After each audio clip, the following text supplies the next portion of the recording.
Hi folks, welcome to the TK live stream number 12. Hope you're okay and enjoying the much improved weather, certainly in the Costa del Bridge end. The sun has been shining in through the window of Boxroom Studios, so I hope you're having some better weather as well. So here we go, number 12. This is actually going to be our last live stream, or certainly our last lockdown live stream. So I'll say a little bit more about that as we go forward. So if you're on, welcome. Get in the comments if you can, and let me know that you're here. If you are new to this, you can subscribe on YouTube. All of the previous live streams we've done, the 11 we've done before today, are available there, so please nip over there and you can enjoy that. They're quite long, they're about an hour long each, but they've got timestamps in most of the descriptions, so you can hop across to the things that you might be interested in. Save you reading it all, get past my waffle and get to the stuff that matters, which is basically the stuff that people in the group have posted and so on. So please jump on there and enjoy that. So here we are, let's press on. So before we go any further, this is, for the moment anyway, our last playing of our theme tune. So here we go.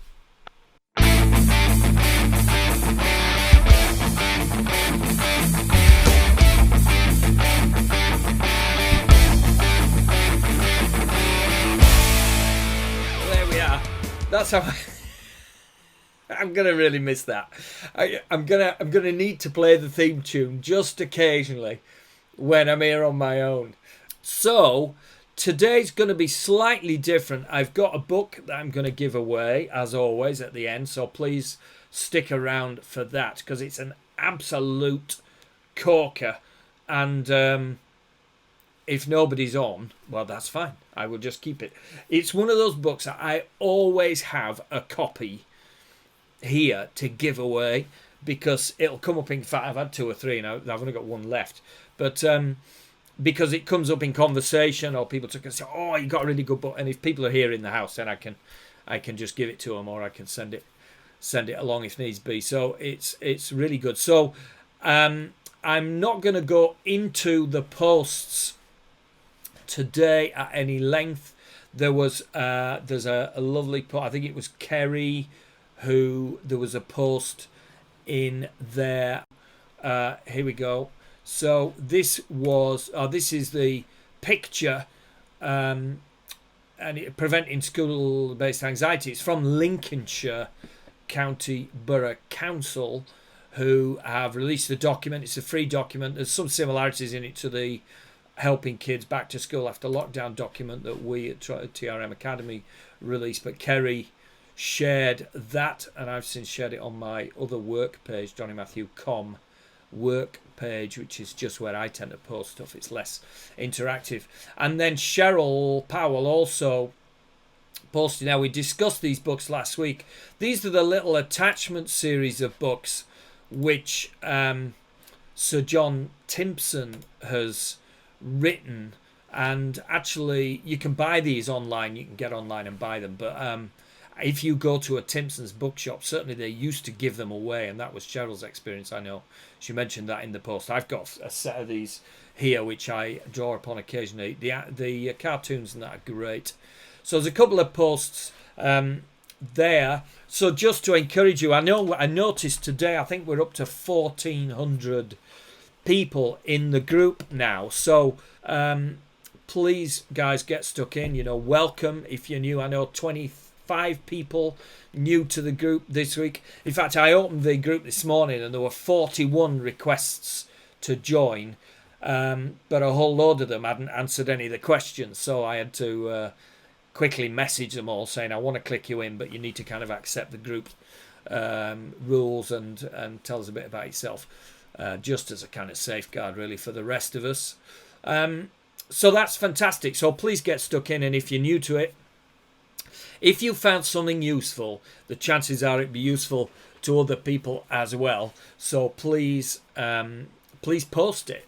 You know, might be an infographic, training. It could be anything that you found, a resource, a book you've liked, a training you've been on, something that's upcoming, whatever. But please get on and share your stuff because it's fab.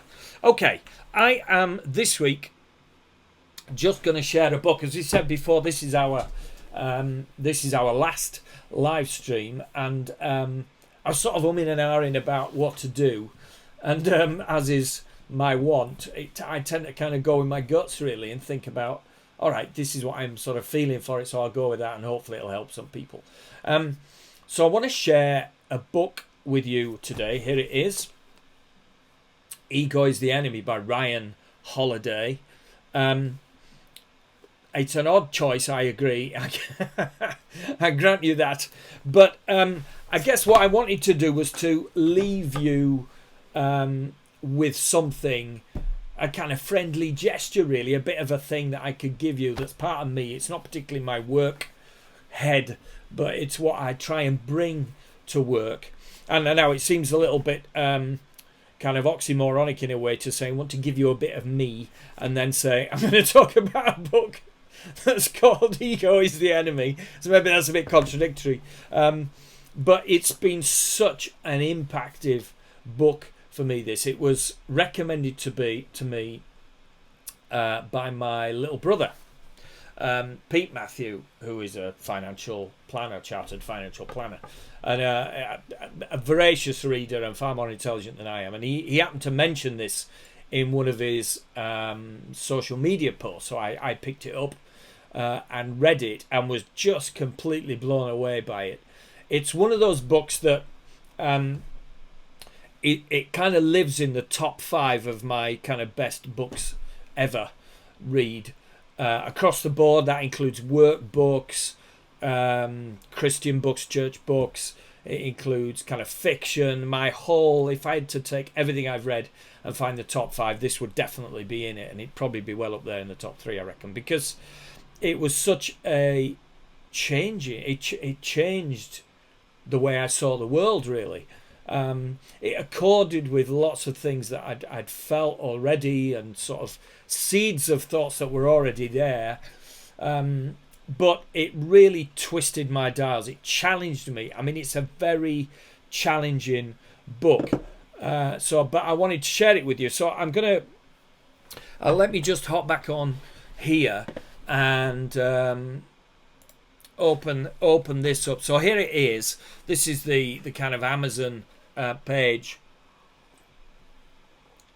and the subtitle. So the title is Ego is the Enemy, and the subtitle is The Fight to Master Our Greatest Opponent. And in fact, before let me just read you a quote. This is my notes that I've taken from the book, but this is a quote.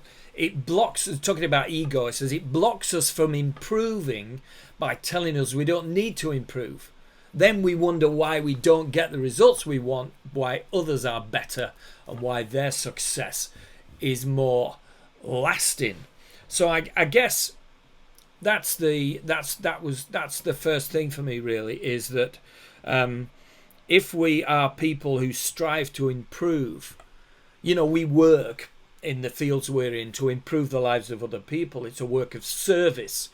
It's a work of helping. There's altruism at the core of it. It's great. It's a privilege to do the job we do. But it's so easy to get into habits and kind of reflexive ways of being which are not well thought through or not kept alive and organic and changeable. We can become kind of rigid and habitual in the ways that we work. I know I can anyway, and I remember once years ago I was proofreading somebody's report, and I thought I've read this before, and so I in the intranet system at work, I did a search on that paragraph and found a number of other reports where the same paragraph had been used over and over and over. Now, in some it worked and some it didn't work. But what it struck me was that this person is got into a cut and paste way of writing their reports. And I thought it's just not acceptable. This is a report about a child's life that's intended to help them, to shine some light on their difficulties, to help them and their family move forward, and to inform other professionals in the process of that. And this person is just thinking, well, I want to say something about that. I'll just cut and paste the paragraph. Now, most of us wouldn't do that exactly like that. We may do that and then we'll adapt it and we'll make it fit, and that's fine. There's a difference between a shortcut and laziness.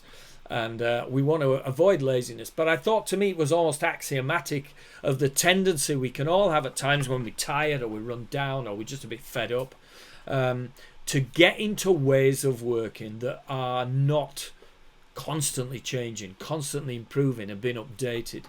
And I think the beauty of this book from a professional point of view is it keeps us sharp.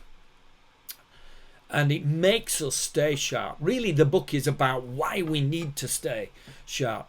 Now, it's not an easy read. I'm not recommending you to read this because it's a feel-good book. It really isn't. You may actually, as I did, you may actually read it and feel at the end a bit like you've had your head kicked in, because it's very challenging. But if you feel that, it's because you're the kind of person who is open to learning and improving, which is a good thing. So don't take that as a negative. Take it as a positive. Let me read you a couple of the, if I can find them. This is from an Audible, the Audible version of it, which I highly recommend. It's a very easy listen in Audible. But just listen to this, it's very interesting. For the self-critical reader, this is a gem. Inspired some self-reflection in me. This book gave me pause, reason to want to be more ego-aware, and a new vocabulary for talking about ego. Surrounded by high achievers, it's easy to get lost in the rat race and not stay grounded. This book has helped me see where I had and have drifted from my principles. But I like this one. I like this quote. It says, there are two books I wish I had the talent to have written, and this is one of them. I've just finished my fourth read in 2 weeks. It's been very uncomfortable, as I was able to play back my many mistakes in full gory detail to understand why I'd created the conditions I was hoping I wouldn't. Fabulous book, but not for the faint-hearted. And that's kind of it, really. It isn't for the faint-hearted. It'll kind of singe your eyebrows when you read it.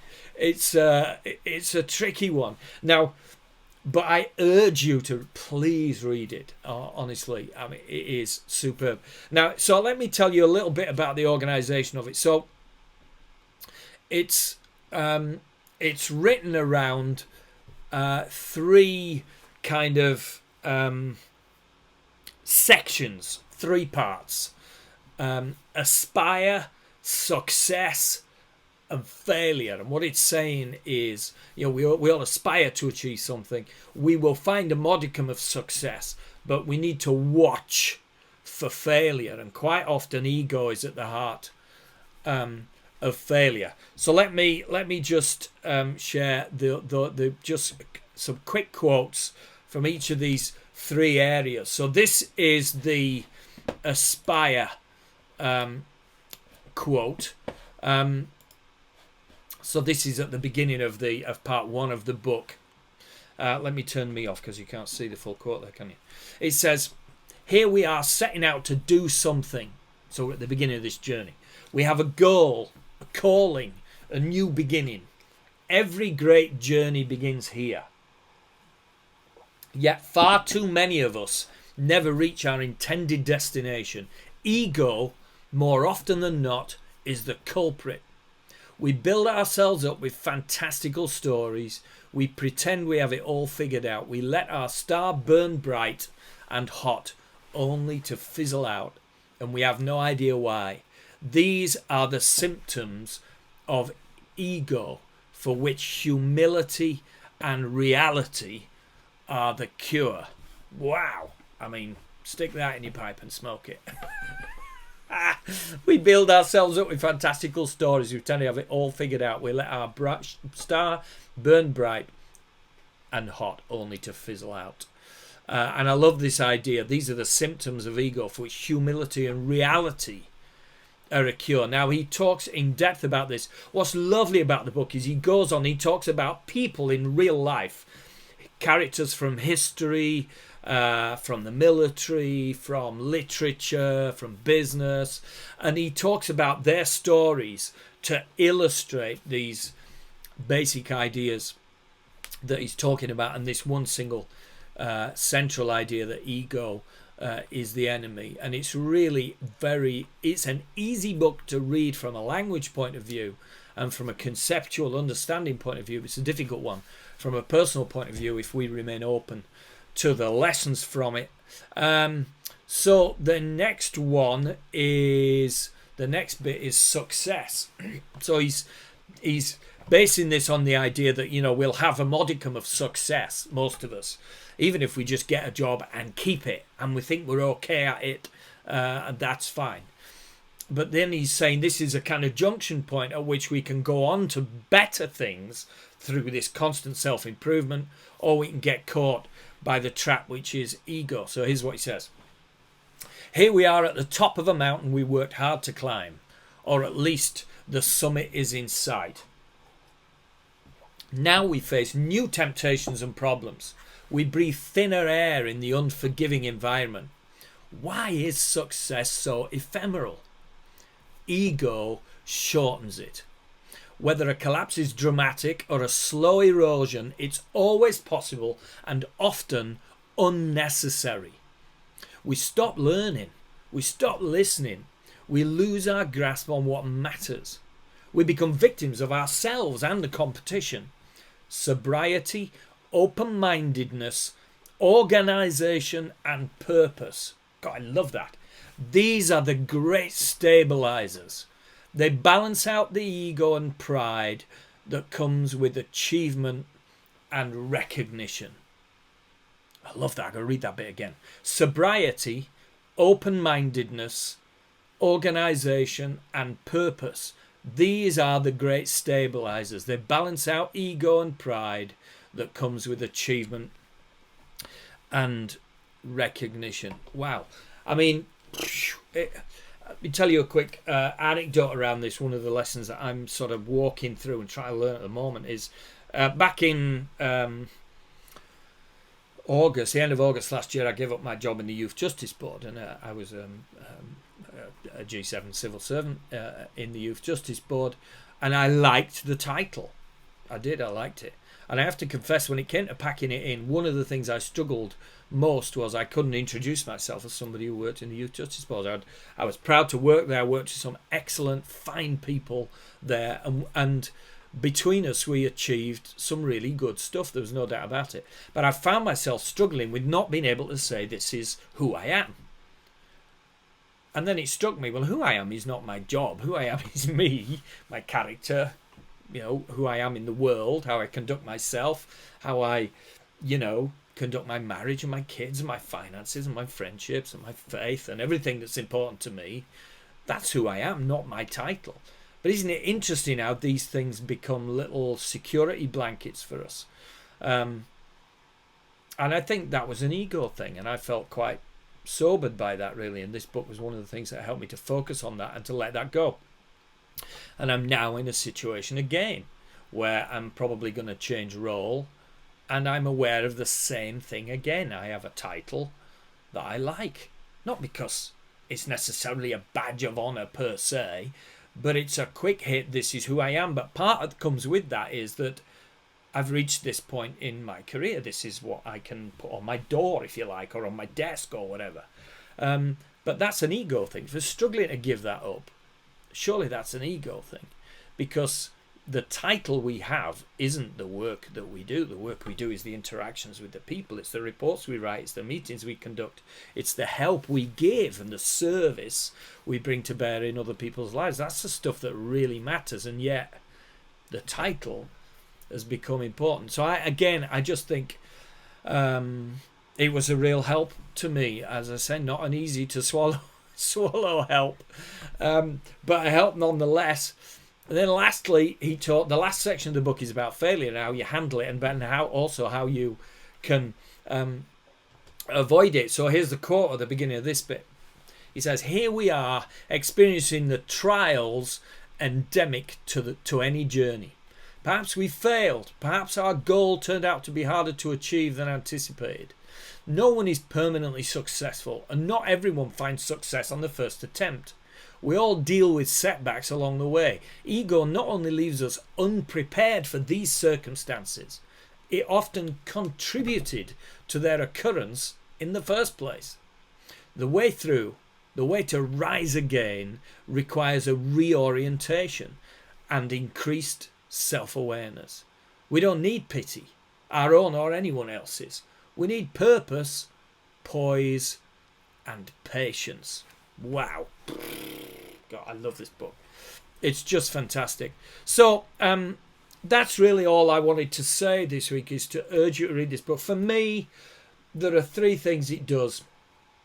What I took from it is it helps us to keep perspective on things, particularly on ourselves. The other great advantage, the second thing, is it helps us to stay objective. If I've got perspective on me and my weaknesses, my tendency towards ego in whatever area that plays out, then the thing that will help me to... One of the things that ego does is it robs us of objectivity. How can you be objective if you think you're right? Because the reflexive thought, the thing that you automatically think is the answer, the solution, the problem, the way forward, etc., means that we don't consider everything else. That means we're not objective. So it helps us to keep perspective generally on who we are, but it also keeps us, or helps us to be objective, particularly in those key moments where it's most important to be objective.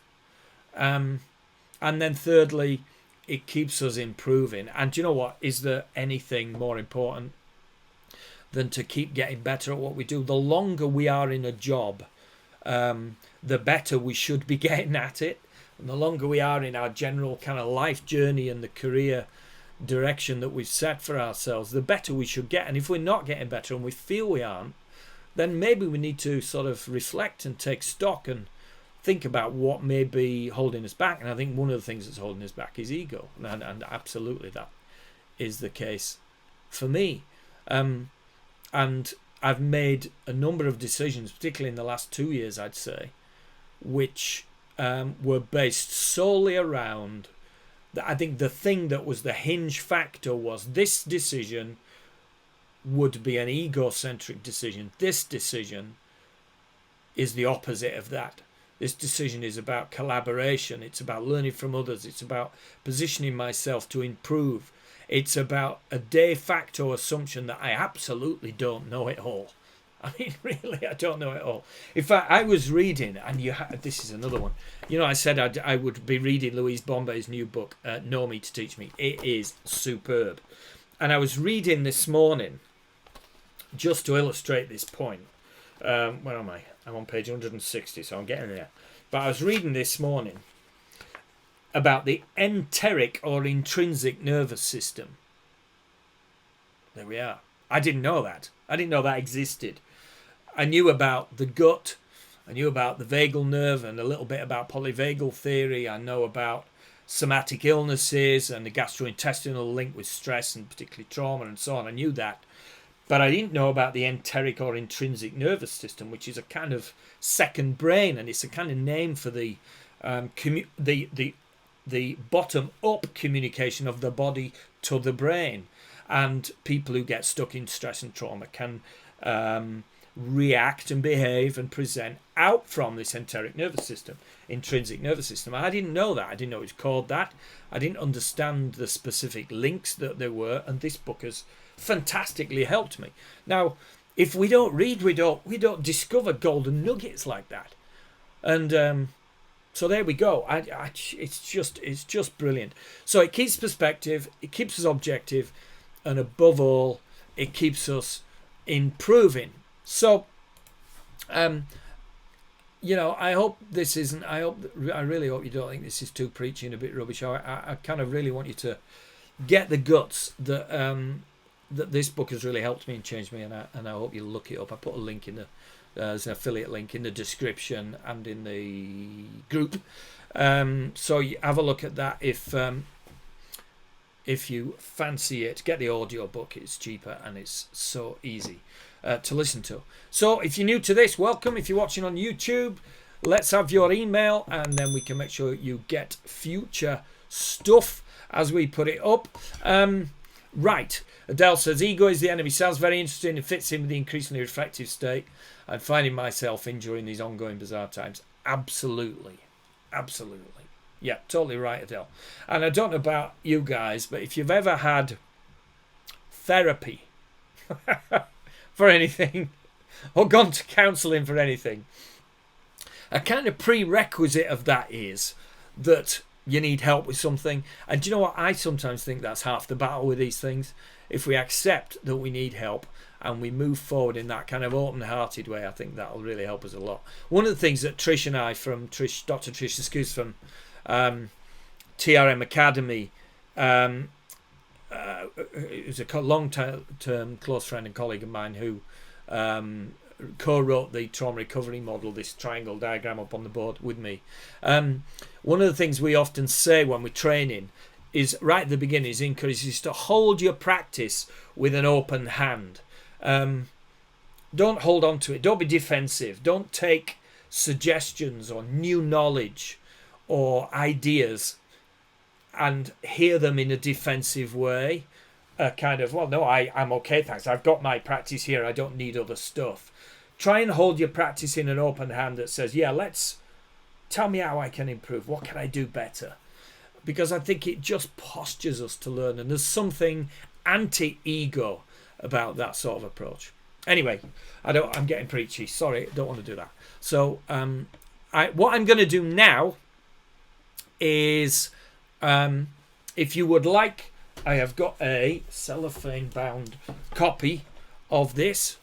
There you go. Ego is the enemy. That might just have... So put me in the comments now if you would like this to be your copy of the ego. I tell you what, I feel like I'm giving a bit of me away with this.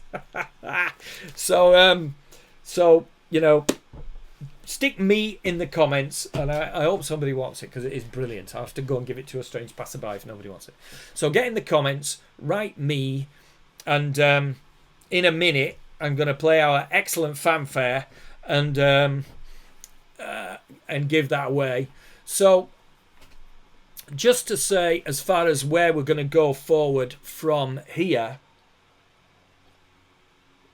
I think probably what I will do is I'm going to keep hopping on to do some stuff live. I think I'm definitely going to be doing some short form videos. When you look on YouTube and you see what's happening there, and out in social media world, it's the short hit informative stuff that seems to be what people want, and I kind of want to be the best help that I can be with what little I know to try and at least get it out there.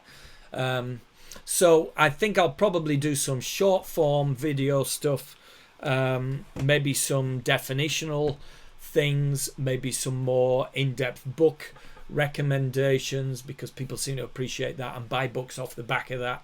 Thank you, by the way, for people who bought books. The links I put up, I always put in there that it's an affiliate link, or that some of these links are affiliate links. Obviously I kind of do this for nothing. I do it because it's fun and I enjoy the interaction with people. But one of the ways I get a little bit of a kickback is if you buy a book through one of the links I put on, then if that's an affiliate link, it doesn't affect how much you pay.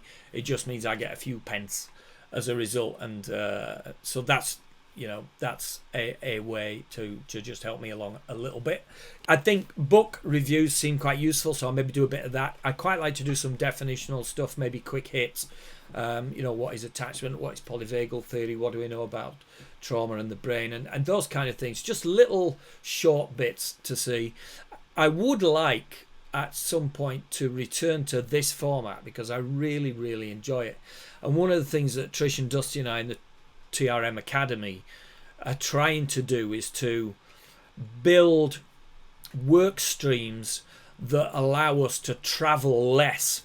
So lockdowns taught us a lot about training online, about building training courses that people can do online, but also training in a live stream way like this. So I'd like to do some more of that in order that I can travel less, really. So I'd like to do some more of that to just to be available in this context.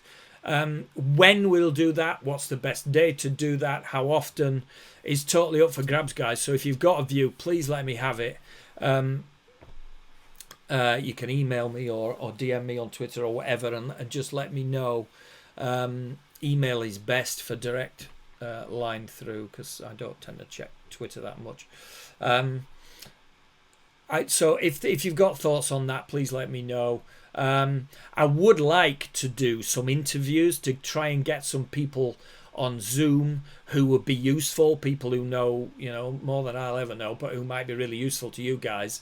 So I'm thinking about doing that so that we can kind of glean a bit of knowledge and learning from them through chatting to them online. So maybe we'll do that. I don't know. But that's the plan. So more coming. The blog, I keep going. That's ongoing all the time, and the social media posting and stuff. So there's plenty going on out there. So hopefully you won't miss this too much. Okay, let's do. We've got a few me's. In fact, we got a shed load of me's. Fab. Okay, so I'm gonna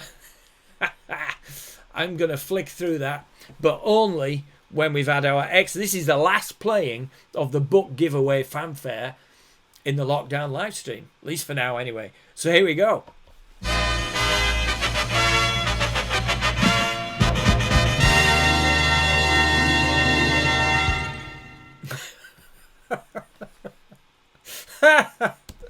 I love that. It's great. I'm definitely going to play that again. These are little cheer me up gifts that I've got.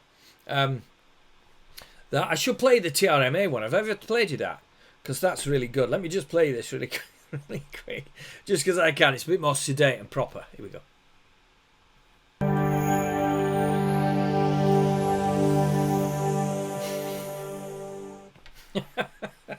There we go. It's a bit spacey, that one, isn't it? Just as a quick reminder as well before I get on, there's loads of stuff in the toolkit, johnnymatthew.com/toolkit. There's a load of things to download there. There's more videos on there that I did yonks ago that might be useful. So just to bring your attention to that. Okay, right, let's get in. And right, I need to kind of orientate my mouse so that I'm in the middle of the me's, and then I can flick back. Right, here we go. I think I'm nearly there. Right, here we are. Jude Cable. I'm going to put a love heart, as always, Jude, for no other reason. It's not a digital come on. It's just so that I can remember that it was you who won it. So if you email me, Jude, if you look on the ticker now on the stream here, I think this is it coming out. Here we go. That's it. That's my email. mail@johnnymatthew.com. Send me your postal address, Jude, and I will almost certainly post that today. I've got the two from last week that I need to post.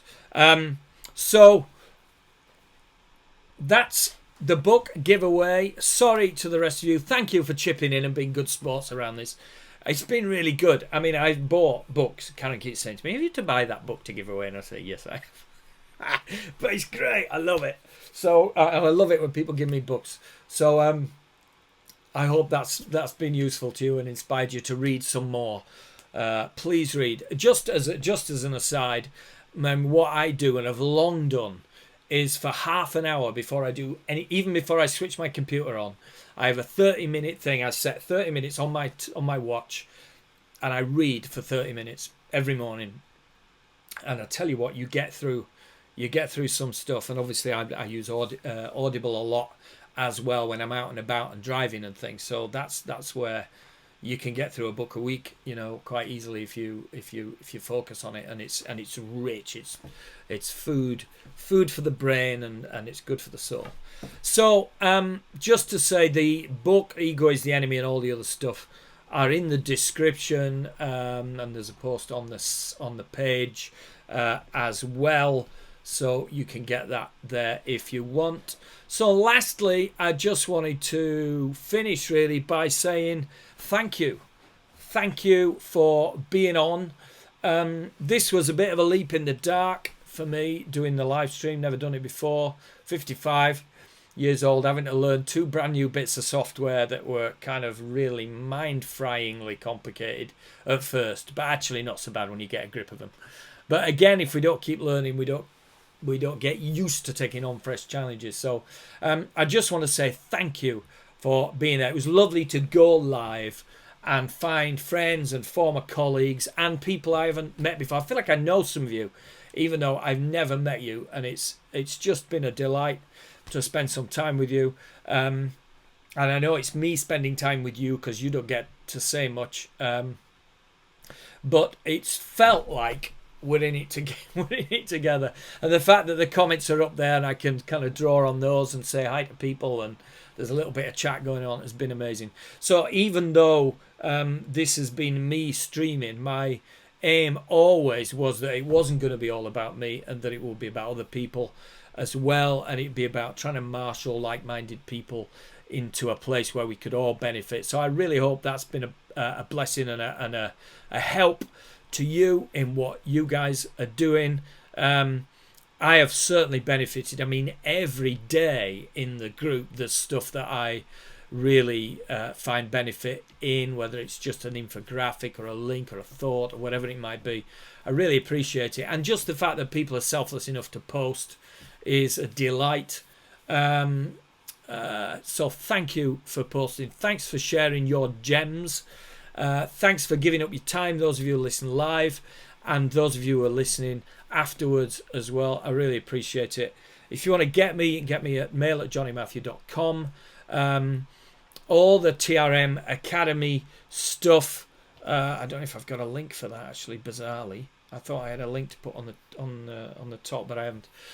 But trmacademy.com, that's where all the main juice of what we're doing in respect to, which is nearly all my work now.